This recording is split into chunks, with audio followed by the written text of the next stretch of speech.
வணக்கம் நண்பர்களே. ரீசெண்டாக யூபிஎஸ்சி இபிஎஃப்ஓ ஆர்கனைசேஷனுக்கான ஆஃபீஸர் ரெக்ரூட்மெண்ட் இதற்கான நோட்டிஃபிகேஷனை ரிலீஸ் பண்ணியிருந்தாங்க. EO, AO and APFC, enforcement officer, accounts officer, assistant provident fund commissioner, இந்த போஸ்ட்டுக்கான வேகன்சிஸ் நோட்டிஃபை பண்ணியிருக்காங்க. இதை தொடர்ந்து நிறைய மாணவர்கள் இந்த எக்ஸாமினேஷனுக்கு எப்படி ப்ரிப்பேர் பண்ணுறது இதை எக்ஸ்பிளைன் பண்ணுங்க அப்படின்னு ரிக்வஸ்ட் பண்ணாங்க. நிறைய இண்டிவிஜுவல் ரிக்வஸ்ட் வந்துச்சு. எல்லாருக்கும் ஹெல்ப்ஃபுல்லாக இருக்க மாதிரி ஒரு வீடியோவில் எக்ஸ்பிளைன் பண்ணிட்டா பெட்டராக இருக்கும்னு நினச்சேன். ஸோ இந்த வீடியோவில் இபிஎஃப்ஓ எக்ஸாமினேஷன் 2023 இதுக்கு எப்படி படிக்கிறது, அப்ரோச் என்ன, ப்ரிப்ரேஷன் பிளான் என்ன, ரிசோர்ஸஸ் என்ன, இது எல்லாத்தையும் நான் உங்களுக்கு எக்ஸ்பிளைன் பண்ணுறேன். நீங்கள் ஃபஸ்ட்டு என்ன பண்ணணுன்னா எக்ஸாமினேஷன் நோட்டிஃபிகேஷன் எடுக்கணும், ஃபுல்லாக படிக்கணும். வேகன்சிஸ் எவ்வளோ இருக்குது, எந்த கேட்டகரிஸில் ரெக்ரூட் பண்ண போகிறாங்க, ஏஜ் லிமிட் என்ன, எஜுகேஷன் குவாலிஃபிகேஷன் என்ன, ஸ்கீம் ஆஃப் எக்ஸாமினேஷன் என்ன, சிலபஸ் என்ன, இதை ஃபுல்லாக பாருங்கள். முக்கியமான விஷயங்களை நான் ப்ரீஃபாக சொல்கிறேன். 418 போஸ்ட், 418 இது இஓ ஏஓக்கு வருது. 159 போஸ்ட் ஏபிஎஃப்சிக்கு வருது. Upper age limit 30 for EO AO, 35 for APFC. Scheme of examination பார்த்தீங்கன்னா ரிட்டர்ன் எக்ஸாமினேஷன் அண்ட் இன்டர்வியூ. ரிட்டர்னுக்கு 300 மார்க், இன்டர்வியூக்கு 100 mark. Weightage 75:25. 120 questions objective types ரிட்டர்னில் வரும். 2 hours இதில் நம்ம முடிக்கணும். 1/3 பெனல்ட்டி மார்க்கிங் இருக்குது. 2 official languages of India, Hindi, English, இந்த 2 மொழிகள்லையும் கேள்விகள் இருக்கும். ஸோ இதுதான் basic scheme of the examination. டீட்டெயில்டாக நீங்கள் நோட்டிஃபிகேஷன் எடுத்து ஒரு வாட்டி பார்த்துருங்க. சரி, இப்போ எக்ஸாமினேஷனை எப்படி அப்ரோச் பண்ணுறது, ப்ரிப்ரேஷன் பிளான் என்ன, ரிசோர்ஸஸ் என்ன, இதை நான் இப்போ எக்ஸ்பிளைன் பண்ணுறேன். இப்போது நான் கொடுக்கக்கூடிய ப்ரிப்ரேஷன் பிளான், ஒரு கேண்டிடேட் ஃப்ரெஷராக இருக்காங்க, இந்த எக்ஸாமினேஷனை பற்றி அவங்களுக்கு ஐடியாவே இல்லை, யூபிஎஸ்சி ஆஸ்பிரண்ட் அவங்க கிடையாது, அப்படிப்பட்ட ஒரு நபர் நான் சொல்கிறத அப்படியே ஃபாலோ பண்ணணும். ஒருவேளை நீங்கள் ஆல்ரெடி யூபிஎஸ்சி ஆஸ்பிரண்ட் ஆகிருக்கிறீங்கன்னா யூபிஎஸ்சி எக்ஸாமினேஷன், அதாவது யூபிஎஸ்சி சிவில் சர்வீசஸ் எக்ஸாமினேஷனுக்கு படிக்கக்கூடிய அந்த நாலேஜ், அப்டெயின் பண்ணுற நாலேஜை அப்படியே இந்த எக்ஸாமினேஷனுக்கும் யூஸ் பண்ணுங்கள். அது இல்லாமல் நான் சொல்கிற ஸ்பெசிஃபிக்கான விஷயங்களை நீங்கள் அடிஷ்னலாக பண்ணணும். இந்த இபிஎஃப்ஓ எக்ஸாமினேஷனுக்கு இன்னும் நிறைய மாதங்கள் இருக்குது. டென்டேட்டிவாக டேட் சொல்லியிருக்காங்க. ஆகஸ்ட் அல்லது ஆகஸ்ட்டுக்கு மேலே தான் இருக்கும். ஸோ கிட்டத்தட்ட 5 மாதம் இருக்குது, ரைட்டா? ஸோ ப்ராப்பராக ப்ரிப்பேர் பண்ணிங்கன்னா நீங்கள் கண்டிப்பாக செலக்ட் ஆகலாம். சரி, முதல்ல நீங்கள் என்ன பண்ணணுன்னா EPFO examination previous year question பேப்பர்ஸை எடுங்க. நெட்லேருந்து டவுன்லோட் பண்ணுங்கள், கூகுள் சர்ச் பண்ணுங்கள், நிறைய தேர்ட் பார்ட்டி வெப்சைட்டில் இருக்கும், அல்லது யூபிஎஸ்சி வெப்சைட்லேருந்து எடுக்கலாம். கோ த்ரூ பண்ணணும். யூபிஎஸ்சி சிவில் சர்வீசஸ் எக்ஸாமினேஷன் மாதிரி ரொம்ப எஃபர்ட் போட்டு கோ த்ரூ பண்ண வேணாம். ஒரு ஐடியா மட்டும் அதிலிருந்து எடுக்க பாருங்கள். எந்தெந்த சப்ஜெக்ட்லேருந்து எப்படி கேள்வி வருதுன்னு பார்க்கணும். சிலபஸை எடுத்து வச்சுக்கணும். கேள்வியை பாருங்கள், எந்த சப்ஜெக்ட் இதை ஐடென்டிஃபை பண்ணுங்க போதும். ஜஸ்ட் அசோசியேட் பண்ணுங்க. ஓகேவா நான் சொல்கிறது? ஆர்டிகல் 21னா அது பாலிட்டி, யூனிஃபார்ம் சிவில் கோட்னா அது polity, GDP, per capita income, green accounting, GVA, இந்த மாதிரி வருதுன்னா அது எக்கனாமியோட நீங்கள் அசோசியேட் பண்ணணும். லேபர் லா, சோஷியல் செக்யூரிட்டி, இதை நீங்கள் எதோட அசோசியேட் பண்ணணும்? Social security, industrial relations, labour லா, இந்த மாதிரி அசோசியேட் பண்ணுங்கள் போதும். இதை மட்டும் பண்ணுங்கள். ரொம்ப உள்ளே போனால் ஆன்சரை கண்டுபிடிக்காதீங்க, ஆன்சர் கீயை நோக்கி போகாதீங்க. இதை மட்டும் பண்ணணும். இதை ஒரு 4-5 நாட்கள் பண்ணுங்கள். நான் சொல்கிறத முதல்ல பண்ணுங்கள். இதை மட்டும் செய்யுங்க, வேறு எதுவும் செய்யாதீங்க. So going through previous year question papers, இதை செய்யும்பொழுது நமக்கு ஒரு ஐடியா கிடைக்கும். எந்தெந்த சப்ஜெக்டில் எப்படி கேள்வி வருது, அதாவது எந்த நேச்சரில் வருது அப்படின்னு நமக்கு தெரியும். ஒரு ஃப்ரேம் ஒர்க் கிடைக்கும். அதுக்கப்புறம் நீங்கள் படிக்க ஆரம்பிக்கும் பொழுது எதெல்லாம் ஃபோக்கஸ் பண்ணணும், எதில் நாம் அதிகமாக கவனம் செலுத்தணும், எதை இக்னோர் பண்ணிடணும் அப்படின்ற ஒரு ஐடியா நமக்கு கிடைக்கும். சரி, இப்போது சப்ஜெக்ட் வைஸ் எந்தெந்த ரிசோர்ஸஸ் அப்படிங்கிறத நான் சொல்லிடுறேன். முதல்ல ஜென்ரல் இங்கிலீஷ். நீங்கள் என்ன பண்ணணுன்னா ஸ்கூல் புக் எடுத்துங்க, ப்ரோஸ் எடுத்துக்கோங்க. அதில் கிராமர் இருக்கு இல்லையா, இதை படிக்க ஆரம்பிங்க. ஸ்கூல் புக், ஸ்டேட் போர்ட் அல்லது சிபிஎஸ்சி எதை வேணால் இருக்கலாம். எடுத்துகிட்டு 6th to 10th இதிலேருந்து ப்ரோஸ் எடுங்க. அதில் கிராமரில் ஃபோக்கஸ் பண்ணுங்கள். இது இல்லாமல் நீங்கள் ஜிஎஸ் இருக்கு இல்லையா, அதுக்கு படிக்கும்போதே நம்மளுடைய இங்கிலீஷ் நேச்சுரலாக வளரும். அது இல்லாமல் நியூஸ் பேப்பரும் நீங்கள் படிக்கணும். அதை நான் அப்புறம் சொல்கிறேன். நியூஸ் பேப்பர் நீங்கள் படிக்கிறதுல இங்கிலீஷ் வளரும். அது இல்லாமல் ஸ்பெசிஃபிக்காக இந்த ஆக்டிவிட்டியை பண்ணணும். ஒரு மாதம் கழித்து, அதாவது ப்ரிப்பரேஷன் இன்றைக்கி ஆரம்பிக்கணும்னா இன்னும் 1 மந்த் கழித்து previous year questions bank PO and bank clerk இதை நெட்லேருந்து டவுன்லோட் பண்ணுங்கள். அதில் இருக்கக்கூடிய இங்கிலீஷ் சம்மந்தமான கேள்வி இருக்கு இல்லையா, இங்கிலீஷ் போர்ஷன், அதை சால்வ் பண்ண ஆரம்பிக்கணும். இதை 1 மந்த்துக்கு அப்புறம் பண்ணணும். இப்போ பண்ணாதீங்க, முதல்ல படிக்க ஆரம்பிங்க, கிராமரில் ஸ்ட்ராங் ஆக்குங்க, அதுக்கப்புறம் ப்ரீவியஸ் இயர் கொஷின் சால்வ் பண்ணணும். பிஓ கிளர்க் 2 பண்ணுங்க போதும். யூபிஎஸ்சி சிசாட் கொஷின்ஸை சால்வ் பண்ண வேண்டாம். அடுத்தது maths, statistics, general, mental ability. இதுக்கு நீங்கள் மார்க்கெட்டில் ஏதாவது ஒரு புக் வாங்கிக்கோங்க. பெரும்பாலான மாணவர்கள் ப்ரிஃபர் பண்ணி வாங்குற book RS Agarwal for quantitative aptitude. பெரிய புக், அது டீட்டெயில்டாக இருக்கும். அந்த புக்கை நீங்கள் வாங்கலாம். இந்த புக்கை வாங்கி டாபிக் வைஸ் அதில் ஃபார்முலா, சொல்யூஷன் இதெல்லாம் கொடுத்துருப்பாங்க. அதை நீங்கள் சால்வ் பண்ணணும். நோட் புக் எடுத்து பேனா எடுத்து சால்வ் பண்ணணும். ஓரலாக படித்தா யூஸ் இருக்காது, இதை பண்ணணும். இதோடு சேர்த்து எப்படி இங்கிலீஷ்க்கு ப்ரீவியஸ் இயர் கொஷின்ஸ் எடுத்து சால்வ் பண்ணுறீங்களோ அதே போல் இந்த பகுதிக்கும், அதாவது maths, statistics, general mental ability, இதுக்கும் previous year PO and bank clerk examination paper எடுத்து அதில் மேத்தமேட்டிக்ஸ் இருக்கு இல்லையா, அதாவது குவான்டிடேட்டிவ் ஆப்டிடியூட் பார்ட், அதில் இருக்க கேள்விகளை சால்வ் பண்ணணும். நான் சொல்கிறது புரியுதா? இந்த இங்கிலீஷ்க்கும் சரி, குவான்டிடேட்டிவ் ஆப்டிடியூட்க்கும் சரி, ப்ரீவியஸ் இயர் இபிஎஃப்ஓ பேப்பரை மட்டும் எடுத்து சால்வ் பண்ணால் பத்தாது. அதனால தான் bank clerk and bank PO பேப்பர்ஸை எடுத்து இந்த 2 ஏரியாஸை நான் சால்வ் பண்ண சொல்கிறேன். அடுத்தது culture, heritage and freedom movement. இதுக்கு நீங்கள் NCERT book 11th and 12th இதை படிக்கணும். அடுத்தது spectrum book for modern Indian history. இதை செலக்டிவாக படிக்கணும். நான் சொல்கிற ஏரியாஸை நோட் பண்ணி வச்சுக்கோங்க, இதை மட்டும் படிங்க. இந்த ஸ்பெக்ட்ரம் இந்தியா புக்கை பற்றி ஸ்பெசிஃபிக்காக நான் ஐஏஎஸ் எக்ஸாமினேஷன் ப்ரிப்ரேஷனில் எக்ஸ்பிளைன் பண்ணியிருக்கேன். இங்கே நான் இன்னொரு முறையை சொல்கிறேன். இந்த ஏரியாஸை மட்டும்தான் ஸ்பெக்ட்ரம் புக்கில் படிக்கணும். தேவையில்லாமல் ஃபுல்லாக அதை படித்து நேரத்தை வின் பண்ணக்கூடாது. முதல் விஷயம், list of wars during British period. இந்த போர்கள்லாம் நடந்திருக்கும். Anglo Mysore war, Anglo Maratha war, இதெல்லாம் நீங்கள் லேர்ன் பண்ணணும். அந்த வார் யாருக்கும் நடந்தது, எந்த வருடம், இதை படிக்கணும். ரெண்டாவது, list of governor generals and viceroys, அப்படியே லிஸ்ட் கொடுத்துருப்பாங்க, அதை படிக்கணும். மூணாவது, socio religious reform movement, Brahmo Samaj, Arya Samaj, தர்ம சபா, இந்த மாதிரி நிறையா இருக்கும், இதை படிக்கணும். அதை ஆரம்பித்தது யார், மெம்பர்ஸ் யார், அதனுடைய அப்ஜெக்டிவ் என்ன, எந்த ஃபீல்டில் அவங்க ஒர்க் பண்ணாங்க, இதை படிக்கணும். நாலாவது, இம்பார்ட்டன்ட் ஃப்ரீடம் ஸ்ட்ரகிள் மூமெண்ட்ஸ். இந்த மூமெண்ட்ஸ் பார்த்தீங்கன்னா அந்த ஃபைட் பண்ணக்கூடிய மூமெண்ட்ஸாக இருக்கும். அனுசீலன் சமிதி, கதர் பார்ட்டி, ஹெச்எஸ்ஆர்ஏ, இந்த மாதிரி மூமெண்ட்ஸ் இதுவும் அந்த புக்கில் இருக்கும், இதை படிக்கணும். மூமெண்ட்டுடைய நோக்கம் என்ன, அதாவது அப்ஜெக்டிவ் என்ன, ஸ்டார்ட் பண்ணது யார், மெம்பர்ஸ் யார், இதை படிங்க. அஞ்சாவது, ஃப்ரீடம் ஃபைட்டர்ஸ், இவங்க எழுதின புக், இதை ஐடென்டிஃபை பண்ணி அதில் மெமரைஸ் பண்ணுங்க. புக் அல்லது ஜேர்னல்ஸ் இதெல்லாம் இருக்கும். நிறைய முக்கியமான லீடர்ஸ் புக்ஸை ரிலீஸ் பண்ணியிருப்பாங்க. மகாத்மா காந்தி, அம்பேத்கர் மாதிரி எல்லாருமே கண்டிப்பாக ஏதாவது புக்கோ ஜேர்னலோ ரிலீஸ் பண்ணியிருப்பாங்க. இதை நீங்கள் படிக்கணும். அடுத்தது, இந்த education reforms during British period, நிறைய ஆக்ட் அவங்க கொண்டு வந்தாங்க. Macaulay's act, Sargent plan of education, universities act, Hartog committee, இதெல்லாம் அதில் படிக்கணும். அடுத்தது, பிரிட்டிஷ் ஏரா லெஜிஸ்லேஷன்ஸ், பிரிட்டிஷ் காலத்தில் கொண்டு வரப்பட்ட சட்டங்கள், பிட்ஸ் ஆக்ட், சார்ட்டர் ஆக்ட், அப்படியே லிஸ்ட் அப்படியே இருக்கும். அதில் குரோனாலஜிக்கலாக கொடுத்துருப்பாங்க 1 by 1. அதை ஃபுல்லாக படிச்சிருங்க. Vernacular press act, Ilbert bill, இதெல்லாம் இருக்கும், அதை படிங்க. அடுத்தது, important governor generals and their contribution, இதுவும் அந்த புக்கில் இருக்கும். நிறைய British governor general and viceroys நிறைய பிரச்சனை தான் உண்டாக்குனாங்க இந்தியாவில். ஒரு சில பேர் கன்ஸ்ட்ரக்டிவாக பண்ணாங்க. உதாரணத்துக்கு Lord Bentinck, Lord Dalhousie. So இவங்களோட அச்சீவ்மெண்ட்ஸ் அதில் படிங்க. கடைசியாக, இந்தியன் நேஷனல் காங்கிரஸ் அவங்களுடைய அந்த செஷன்ஸ், அந்த லிஸ்ட்டை ஃபுல்லாக படிச்சிருங்க. 1885 ஆரம்பித்து இண்டிபெண்டன்ஸ் வர வரைக்கும் படிங்க. முக்கியமாக காந்தி, சரோஜினி நாயுடு, ஆனி பெசன்ட், சுபாஷ் சந்திர போஸ், நேரு, இந்த லீடர்ஸை மெயினாக ஃபோக்கஸ் பண்ணி படிங்க. ஃபஸ்ட்டு விமன் லீடர் யார், ஃபஸ்ட்டு முஸ்லீம் லீடர் யார், ஃபஸ்ட்டு ஃபாரின் லீடர் யார், இதெல்லாம் ஸ்பெசிஃபிக்காக ஃபோக்கஸ் பண்ணி படிங்க. ஸோ இதை மட்டும்தான் ஸ்பெக்ட்ரம் புக்கில் படிக்கணும்.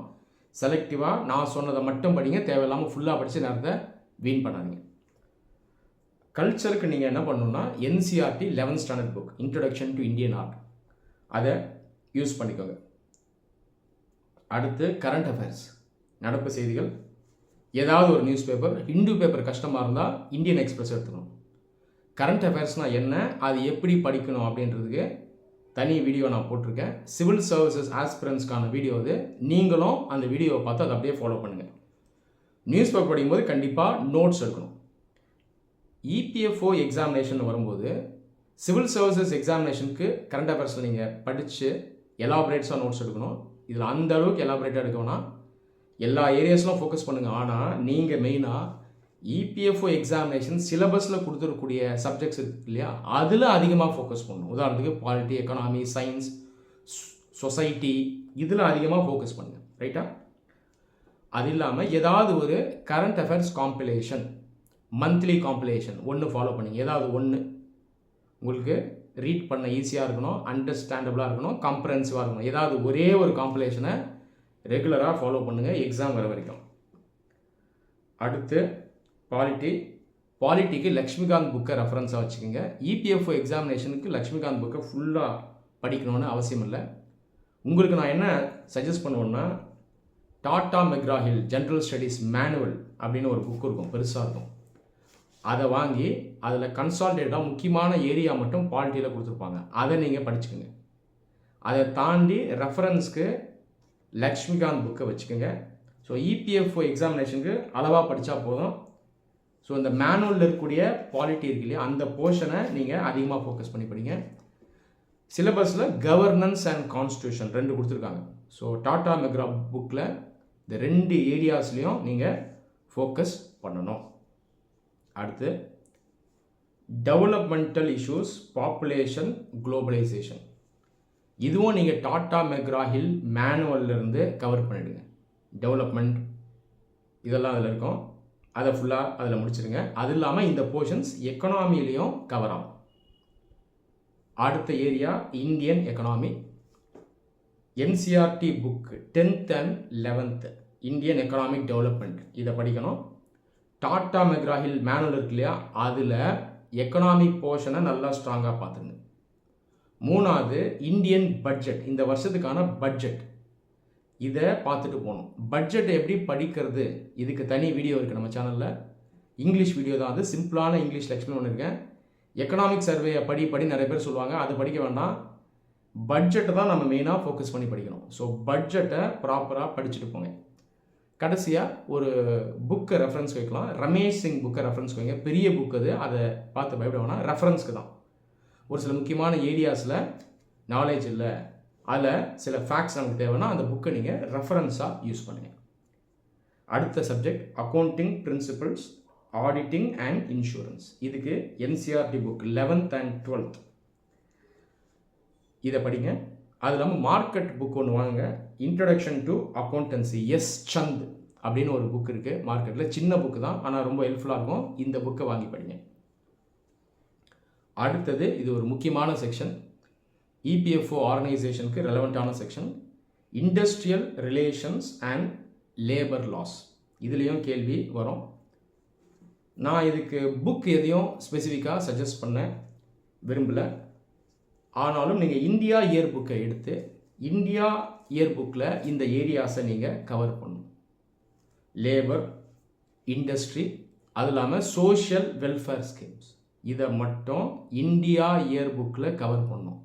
என்ன பாலிசி இந்தியாவில் இருக்குது, என்ன ஸ்கீம்ஸ் இருக்குது, லேட்டஸ்ட் டெவலப்மெண்ட்ஸ் என்ன, எந்தெந்த மினிஸ்ட்ரி இன்வால்வ் ஆகிருக்கு அதை பார்க்கணும். உதாரணத்துக்கு ஸ்கில் பொறுத்த வரைக்கும் ஸ்கில் இந்தியா மிஷன் ஒரு ஸ்கீம் இருக்குது, அதை ஐடென்டிஃபை பண்ணுங்கள். எந்த மினிஸ்ட்ரின்னு பாருங்கள், எந்த வருஷம் கொண்டு வந்தாங்கன்னு பாருங்கள். இந்த மாதிரி பார்க்கணும். ஸோ இந்தியா இயர் புக்கை இந்த பகுதிக்கு ஸ்ட்ராட்டஜிக்காக யூஸ் பண்ணுங்கள். அது இல்லாமல் நான் சொல்கிற விஷயங்களை நெட்டில் செலக்டிவாக படிச்சுக்கிங்க. புரியுதா? இதுக்கு நீங்கள் டைரெக்டாக கவர்மெண்ட் வெப்சைட்ஸ்க்கே போயிடலாம். EPFO website, labour and employment website, ministry of social justice and empowerment, ministry of finance, ministry of minority affairs, ministry of women and child development. ஒன்றும் இல்லை, இந்த வெப்சைட்குள்ளே போங்க, அதிலே லிங்க் இருக்கும். முக்கியமான ஸ்கீம்ஸ் அதில் கொடுத்துருப்பாங்க. அந்த உள்ளே கிளிக் பண்ணுங்கள். அந்த ஸ்கீம் என்ன, அதனுடைய அப்ஜெக்டிவ் என்ன, அது சொல்லக்கூடிய முக்கியமான கைட்லைன்ஸ், ரூல்ஸ், ரெகுலேஷன்ஸ் என்ன, இதை பாருங்கள். இதில் எனக்கு பார்க்க கஷ்டமாக இருக்குது, வெப்சைட்டுக்குள்ளே போய் சர்ச் பண்ண முடியலன்னா இதுக்கு சிம்பிள் சொல்யூஷன் என்ன, ப்ரெஸ் இன்ஃபர்மேஷன் பியூரோக்குள்ளே போயிடணும். எப்படி போகணும், நேராக ப்ரெஸ் இன்ஃபர்மேஷன் பியூரோக்குள்ளே போனால் அது இதை விட கஷ்டமாக இருக்கும், விக்கிபீடியா உள்ளே இறங்குற மாதிரி. கூகுளில் அடிக்கணும் பிஐபி, லேட்டஸ்ட் அப்டேட் இந்தியா. பிஏபினால இந்தியா தான், இந்தியாவில் அடிக்க வேணாம், லேபர் அண்ட் எம்ப்ளாய்மெண்ட் அப்படின்னு அடிங்க. லாஸ்ட் 1 இயரில் வந்துருக்கூடிய ரீசெண்ட் அப்டேட்ஸ் அதை நீங்கள் பார்க்கணும். உதாரணத்துக்கு இந்த வேஜஸ் அண்ட் சோஷியல் செக்யூரிட்டிக்கு ஒரு கோடு வந்திருக்கு புதுசாக. இதுக்கு முன்னாடி தனித்தனியாக சட்டம் இருக்குது, இப்போ கோடே இருக்குது. அதை நீங்கள் பிஐபிலேருந்து எடுக்கலாம். ஸோ அஃபிஷியல் சோர்ஸ்லேருந்து நீங்கள் நோட்ஸை எடுத்து வச்சுக்கோங்க. இது ரொம்பவே ஹெல்ப்ஃபுல்லாக இருக்கும். ஸோ வெப்சைட்லேருந்து எடுக்க முடியல அப்படின்னா நீங்கள் என்ன பண்ணணும், பிஐபியில் நான் சொன்ன மாதிரி சர்ச் பண்ணி அந்த மினிஸ்ட்ரி சம்மந்தமான நாலேஜ் எடுத்துரும். புரியுதா? Code on wages and social security, இதை ஃபுல்லாக படிச்சிருங்க. இதை கண்டிப்பாக நீங்கள் லேர்ன் பண்ணியிருக்கணும் எக்ஸாமினேஷனுக்கு. அடுத்து கம்ப்யூட்டர் அவேர்னஸ் பை அரிஹந்த், இந்த புக்கை வாங்கிக்கோங்க. இது வந்து கம்ப்யூட்டர் ரிலேட்டட் நாலேஜ், இந்த பார்ட் ஆஃப் த சிலபஸ்க்கு மட்டும் இது மார்க்கெட்டில் இந்த புக் இருக்குது. இதை வாங்கி ஃபுல்லாக முடிச்சிருங்க. அடுத்தது ஜென்ரல் சயின்ஸ். ஜென்ரல் சயின்ஸ்க்கு NCERT book 6th to 10th standard முடிஞ்ச வரைக்கும் கான்செப்ஷுவலாக எந்த அளவுக்கு முடிக்க முடியுமோ கவர் பண்ணுங்கள். ஃபிசிக்ஸ், கெமிஸ்ட்ரி, பயாலஜி இதில் ஃபோக்கஸ் பண்ணுங்கள். அது இல்லாமல் டாடா மெக்ரா-ஹில் மேனுவல் இருக்குது, ஜிஎஸ் மேனுவல், அதில் சயின்ஸ்க்கான போர்ஷனை மட்டும் ஃபுல்லாக முடிச்சிருங்க, நல்லா ட்ரில் பண்ணிவிடுங்க. அது இல்லாமல் நீங்கள் நடப்பு செய்தி படிக்கும்போது சயின்ஸ்க்கான அப்டேட்ஸில் நல்லா இன்டெப்த்தாக ஃபோக்கஸ் பண்ணிடுங்க. புரியுதா? இன் எனி கேஸ் நீங்கள் நடப்பு செய்தியை ஃபுல்லாக ஃபாலோ பண்ண தான் போகிறீங்க. நடப்பு செய்தி கடந்த ஒரு வருஷத்துக்கு ஃபாலோ பண்ணி வச்சுருங்க. இதுக்கு முன்னாடி மிஸ் ஆகுது அப்படின்னா ஏதாவது ஒரு காம்பிலேஷன்லேருந்து நீங்கள் அதை ஃபாலோ பண்ணிடலாம். அடுத்தது சோஷியல் செக்யூரிட்டி. சோஷியல் செக்யூரிட்டி இது வந்து டெவலப்மெண்ட் இந்த போர்ஷனில் வரும். டாடா மெக்ரா-ஹில் புக்கில் இதை நீங்கள் முடிச்சிடணும். அந்த மேனுவலுக்குள்ளே டெவலப்மெண்ட் இஷ்யூஸ், சோஷியல் இஷ்யூஸ் இதெல்லாம் வரும். இந்த டாப்பிக்கை மட்டும் அந்த மேனுவலில் நீங்கள் கவர் பண்ணுங்கள். அடுத்து சோஷியல் செக்யூரிட்டி சம்மந்தமாக ஸ்கீம்ஸ் இருக்குது, இதையும் இந்தியா இயர் புக்கில் படிச்சிடலாம். புரியுதா? எப்படி industrial relations and labour loss இதை இந்தியா இயர் புக்கில் நான் படிக்க சொன்னோம், அதே மாதிரி சோஷியல் செக்யூரிட்டி சம்மந்தமான பாலிசி, லா, ஸ்கீம்ஸ், அப்டேட்ஸ் இதையும் இந்தியா இயர் புக்கில் நீங்கள் படிங்க. ப்ரிப்பரேஷன் பிளானை ப்ரீஃபாக சொல்கிறேன். ஐஏஎஸ் எக்ஸாமினேஷன் அளவுக்கு எலாபரேட்டாக நீங்கள் இதுக்கு டைம் ஸ்பெண்ட் அவசியம் இல்லை. பட் ஸ்ட்ராட்டஜிக்காக, அதே நேரத்தில் டாக்டிக்கலாக சில விஷயங்களை ஸ்மார்ட்டாக பண்ணணும். ஒரு ப்ளூ பிரிண்ட் நான் கொடுத்துட்றேன். அடுத்த ஒரு 4 மாதங்கள் டெய்லிக்கும் 6 hours நீங்கள் ஸ்பெண்ட் பண்ணுங்கள். 2 சப்ஜெக்ட் எடுத்துக்கோங்க, உங்கள் இஷ்டம்தான். ஒரு நாளைக்கு 2 சப்ஜெக்ட், 2 hours 2 hours, மொத்தம் 4 hours ஆகிடுச்சு. இந்த சப்ஜெக்ட் காம்பினேஷனை ஒரு வாரத்துக்கு படிங்க. அடுத்த ஒரு வாரம் இன்னொரு சப்ஜெக்ட் காம்பினேஷன் எடுத்துடணும். உதாரணத்துக்கு ஹிஸ்ட்ரியும் பாலிட்டியும் இப்போ எடுத்து படிக்கிறீங்கன்னா அடுத்த வாரம் எக்கனாமியும் சயின்ஸும் எடுத்துக்கலாம், உங்கள் இஷ்டம் தான். இந்த மாதிரி சைக்கிளாக அப்படியே ப்ரொசீட் பண்ணிட்டு போகணும். டெய்லிக்கும் 3/4 மணி நேரம் நான் சொன்னது போல் கரண்ட் அஃபேர்ஸை படிக்கணும், நோட்ஸ் எடுக்கணும், கம்பல்சரியாக நோட்ஸ் எடுத்துக்கணும். சப்ஜெக்ட் படிக்கும்போது நோட்ஸ் எடுக்கலாம், இல்லை நீங்கள் புக்கில் மார்க் பண்ணி வச்சு படிக்கலாம். ஆனால் நாலேஜ் எடுக்கும்போது ரஃப் நோட் புக் எடுத்து பேனா எடுத்து பாயிண்டாக எழுதி படித்து கான்செப்டையும் அது கூட இருக்க ஃபேக்டையும் மைண்டில் ஏற்றணும். இப்படி தான் படிக்கணும். எடுத்த உடனே ப்ரீவியஸ் இயர் கொஷின்ஸை சால்வ் பண்ணுவோன்னா ஒரு 1 month கழித்து சால்வ் பண்ணிங்கன்னா போதும். 1 month கழித்து டெய்லி 1 hour ப்ரீவியஸ் இயர் கொஷின்ஸை சால்வ் பண்ணணும். மேத்ஸ்க்கும், அதாவது குவான்டிடேட்டிவ் ஆப்டிடியூட்க்கும், இங்கிலீஷ்க்கும் previous year bank PO and bank clerk பேப்பர்ஸை நான் சால்வ் பண்ண சொன்னேன். அது இல்லாமல் நீங்கள் என்ன பண்ணணும்னா ப்ரீவியஸ் இயர் இபிஎஃப்ஓ எக்ஸாமினேஷன் கொஷின்ஸே எடுத்து அதையும் நீங்கள் சால்வ் பண்ணிவிட்டு வரணும். எக்ஸாமினேஷனுக்கு லாஸ்ட் 1 month இருக்கும்போது எல்லா சப்ஜெக்ட்ஸ், எல்லா ரிசோர்ஸஸ் இதை அப்படியே 2 ஃபுல் ரிவிஷன் பண்ணிவிடுங்க. என்னெல்லாம் நீங்கள் படித்து வச்சுருக்கீங்களோ 2 ரிவிஷன் பண்ணணும். ஃபஸ்ட் ரிவிஷன் கொஞ்சம் நேரம் எடுக்கும், செகண்ட் ரிவிஷன் ஒரு குவிக் ரிவிஷனாக பண்ணலாம். ஃபாஸ்ட் கிளான்ஸ் கொடுத்தீங்கன்னா போதும். கடைசி 15 நாள் இருக்குல்ல எக்ஸாம் முன்னாடி, அதில் டெய்லிக்கும் 2 மணி நேரம் நீங்கள் ப்ராக்டிஸ்லேயே இருக்கணும். ஆல்ரெடி நீங்கள் நல்லா ஸ்ட்ராங்காக இருந்தாலும் ரெகுலர் ப்ராக்டிஸ்லேயே இருந்துங்க. ஏற்கனவே நீங்கள் ப்ரீவியஸ் இயர் கொஷினை சால்வ் பண்ணியிருப்பீங்க. EPFO examination, bank clerical examination, PO examination, அந்த பேப்பர்ஸே திரும்ப எடுத்து ப்ராக்டிஸ் பண்ணிகிட்டே இருங்க. நீங்கள் கேட்கலாம் ஏன் நான் ப்ராக்டிஸ் பண்ணால் அதை ஆல்ரெடி பண்ணிட்டேன், அப்படி கிடையாது. கடைசி 15 நாள் பார்த்தீங்கன்னா மைண்டு டியூன்டாக இருக்கணும். நாலேஜை தாண்டி அந்த ஸ்கில் அதை அப்ளை பண்ணணும், ஸ்பீட் இருக்கணும், எக்ஸிக்யூஷன் இருக்கணும், ஃபோக்கஸ் இருக்கணும். இதுக்காக தான் கடைசி 15 நாள் கம்பல்சரி டெய்லிக்கும் 2 மணி நேரம் ப்ரீவியஸ் இயர் கொஷின்ஸை சால்வ் பண்ண சொல்கிறது. ஜிஎஸ் பொறுத்த வரைக்கும் ப்ரீவியஸ் இயர் கொஷின்ஸ் சால்வ் பண்ணுறதுக்கு நீங்கள் பேங்க் எக்ஸாமினேஷன் எடுத்துக்கலாம். பிஓ எக்ஸாமினேஷன், கிளரிக்கல் எக்ஸாமினேஷன், இதில் இருக்கக்கூடிய ஜிஎஸ் கொஷின்ஸ் சிலபஸ் ஓரியன்டாக நீங்கள் சால்வ் பண்ணுங்கள். அதை சால்வ் பண்ணாலே போதும். யூபிஎஸ்சி கொஷின்ஸை இந்த எக்ஸாமினேஷனுக்கு நீங்கள் சால்வ் பண்ண வேணாம். ஸோ ஒரு ஓவரால் ஐடியா உங்களுக்கு வந்திருக்கும் அப்படின்னு நினைக்கிறேன். இந்த பிளானை ஃபாலோ பண்ணுங்கள்.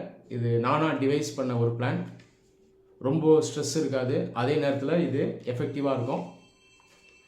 ஸோ நான் சொன்னது போல் நீங்கள் படிச்சிங்க, இன்டென்ஸாக படிச்சிங்க, கரெக்டாக படிச்சிங்க, ப்ராக்டிஸோடு படிக்கிறீங்க அப்படின்னா இந்த எக்ஸாமினேஷனில் செலக்ட் ஆகிறதுக்கான வாய்ப்பு உங்களுக்கு ரொம்பவே பிரைட்டாக இருக்கும். All the very best. நன்றி.